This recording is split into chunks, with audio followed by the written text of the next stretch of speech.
In our underrated final girls video, we talked about one of the most popular horror tropes. Today, we're going to turn our attention to another gender, the final boy, which doesn't get talked about nearly as much. I mean, understandably, there are badass male protagonists in virtually every other genre, so why not let women have horror? But since we're the more compassionate gender, we can share the spotlight for a minute. So let's take a look at some boys we'd love to have on our team. No one's going to be surprised by this one, but coming in at number 6, we've got good old Ash from The Evil Dead.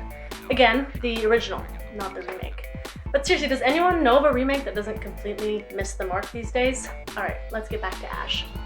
So 5 college kids head to a secluded cabin in the middle of nowhere, Tennessee. Starting to sense a bit of a theme here.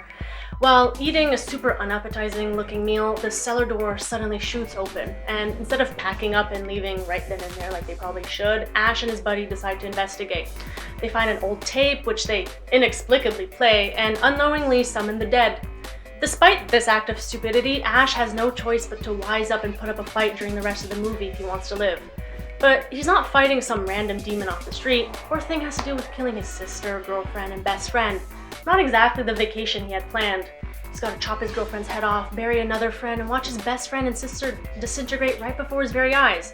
Sure, the Deadites don't sound like them and they're pretty gross looking, but they're inhabiting the bodies of his loved ones. It makes it a lot harder to want to kill them.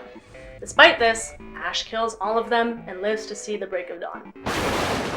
Coming in at number 5, we have Mike from the Bellco Experiment. In perhaps what is the most apt metaphor for a post-capitalist corporate job, Mike and his coworkers are pit against each other to see who can survive a deadly game. You know how a minimum wage Taco Bell job expects you to put your life on the line for it no matter what?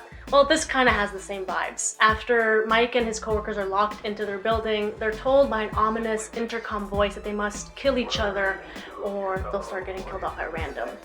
They ignore it, thinking it can't possibly be real. But once heads start exploding from tags implanted in their necks, shit does in fact get real. From there, it's full-on war with people teaming up and forming alliances. Mike leads a group of people who believe there should be no killing. What a wild concept. This is what makes Mike stand out. He has a moral compass. He tries to come up with other ideas like hanging a banner outside to alert people on what's going on inside. As our final boy, Mike obviously survives the experiment, but in order to do so, he can't resist violence for too long. After his girlfriend dies, he's pushed over the edge and kills his psycho boss with a tape dispenser. Now, he could just stop there, go on, and live the rest of his life, but no, he wants to get revenge his own way. He meets the mysterious voice and the group of soldiers responsible for this fun team-building exercise, and he flips the switch on the trackers that have now been implanted in them.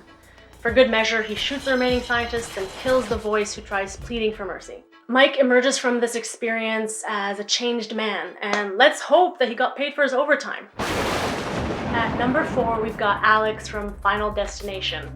After he has a That's So Raven style premonition, he demands that he be let off of his airplane. A few of his fellow classmates follow, and they watch from the ground in horror as their plane explodes in the sky. Unfortunately for them, the good luck quickly runs out as death comes to reclaim the lives that should have been given to it. One by one, the students die off in increasingly unique and disturbing ways. Honestly, can we also talk about how this franchise has made me afraid of things I never would have thought about on my own? Anyways, back to Alex. He survives the plane crash and almost gets hit by a bus and even moves to a secluded cabin to try and protect himself.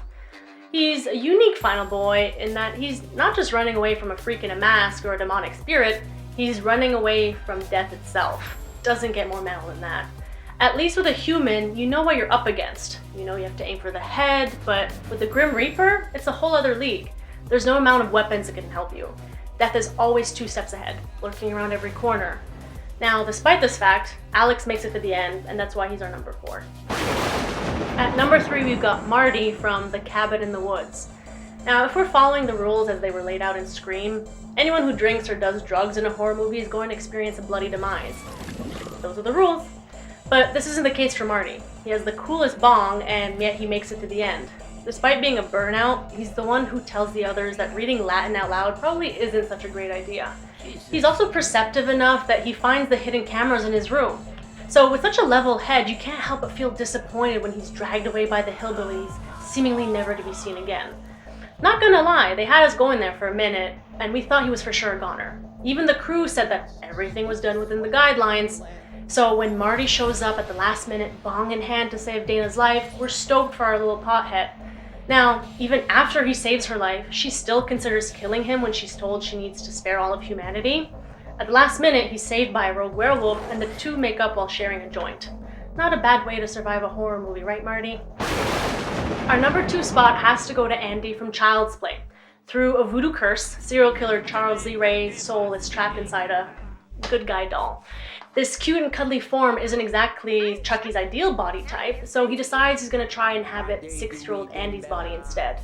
Well, Andy isn't going to let that happen without putting up a fantastic fight.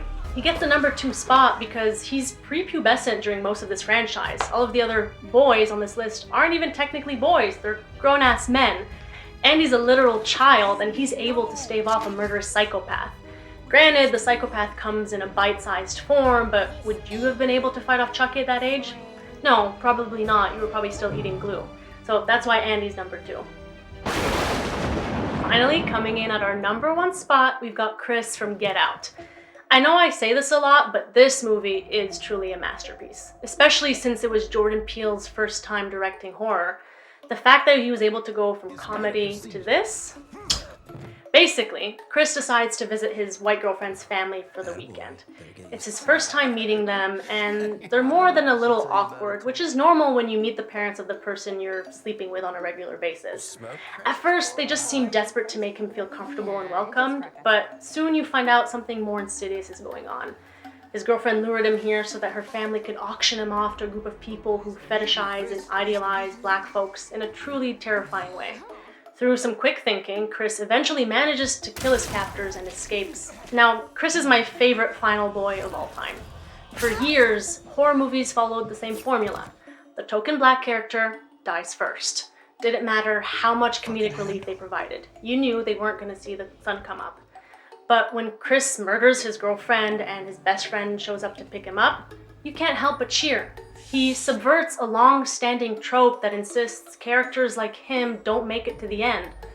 And that's why he's number 1. Alright folks, hope you enjoyed our top 6 final boys. If you did, please comment and hit the like button, and please subscribe if you'd like to see more. We will see you next time with our top 6.